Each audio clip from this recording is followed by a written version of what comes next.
Hi everyone and welcome to Adda 24/7 railway exams. आज का जो टॉपिक है हमारा वो है साउंड। आज हम साउंड के कुछ क्वेश्चंस करेंगे, तो बिना टाइम को वेस्ट किए कम समय में ज़्यादा से ज़्यादा क्वेश्चन करने की शुरू करते हैं, तैयारी करते हैं, प्रैक्टिस करते हैं। ये रहा आज की क्लास का पहला प्रश्न आपकी स्क्रीन पर।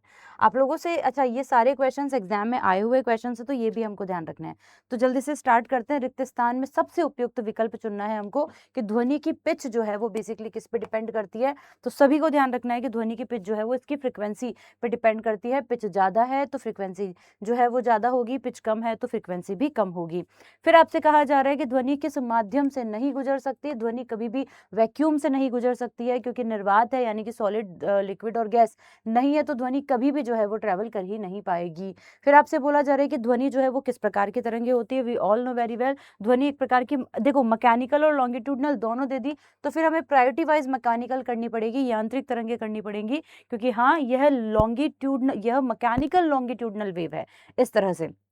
फिर पूछा जा रहा है कि what is the sound of signal frequency. तो जो सिंगल फ्रीक्वेंसी होती है ना, जो बिल्कुल एक एकल फ्रीक्वेंसी होती है, उसे टोन कहते हैं, और मल्टीपल फ्रीक्वेंसी होती है उसे नोड कहते हैं। तो ये भी ध्यान रखना, सिंगल फ्रीक्वेंसी है तो इसे हम लोग जो है वो किस नाम से जानेंगे, टोन के नाम से, और अगर मल्टीपल आ जाती है तो उसको हम लोग नोट के नाम से जानते हैं।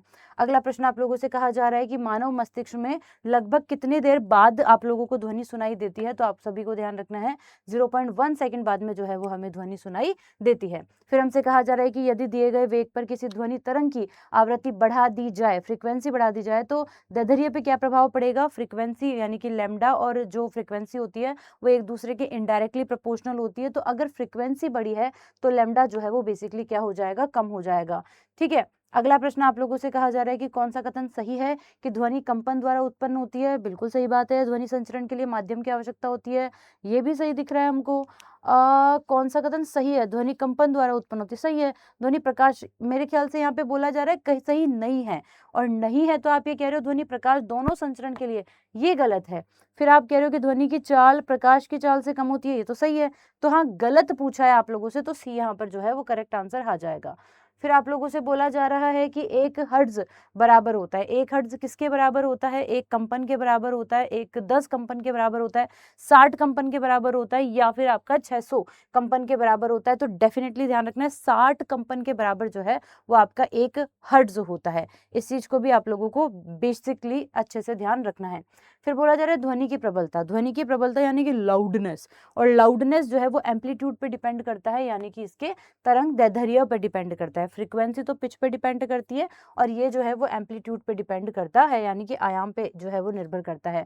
किसी ध्वनि की प्रबलता को कम करने के लिए हमें ध्वनि के कंपनों को, तो अगर प्रबलता लाउडनेस की अगर आप बात करो, उसको अगर आपको कम करना है तो आपको डेफिनेटली आयाम को भी घटाना पड़ेगा, क्योंकि एम्पलीट्यूड और फ्रीक्वेंसी जो लाउडनेस है वो एक दूसरे के डायरेक्टली प्रोपोर्शनल होता है। ठीक है, ये वाली चीज भी आप लोगों को ध्यान रखना है। फिर बोला जा रहा है कि कुछ माध्यमों की सूची हमें दे रखी है, और हमें देखना है कि ध्वनि किन माध्यमों में गमन करती है। वैक्यूम में ट्रैवल नहीं करती, बाकी सब में ट्रैवल करेगी। तो फर्स्ट, सेकंड और थर्ड यहाँ पर होगा। तो फर्स्ट, सेकंड एंड थर्ड, यानी कि हम कह देंगे कि बी यहाँ पर करेक्ट आंसर हो जाएगा। ठीक है, तो ये वाली चीज भी आपको यहाँ पर जो है वो बेसिकली ध्यान रखनी है। ठीक है, फिर इससे बारे में बोला जा रहा है कि पिच ऑफ द साउंड, तो तारत्व कहते हैं पिच को हिंदी में, और यह जो है वो बेसिकली फ्रीक्वेंसी के डायरेक्टली प्रोपोर्शनल होता है, ना कि और जो है किसी भी चीज के। फिर आप लोगों से बोला जा रहा है कि एक सभागार में ध्वनि की जो है वो प्रेजेंस जो है अच्छा, सातत्य, पर्सिस्टेंस की बात कर रहे हैं, ध्वनि के परावर्तन की पुनरावृत्ति का परिमाण है, और इसे हम क्या कहते हैं। अब एक ऑडिटोरियम है ना, तो उसके अंदर जो पर्सिस्टेंस ऑफ साउंड है वो बेसिकली क्या है, तो इसे हम रीवाइब्रेशन के नाम से जानते हैं, यानी कि हम गूंज के नाम से जो है वो इसे जानते हैं।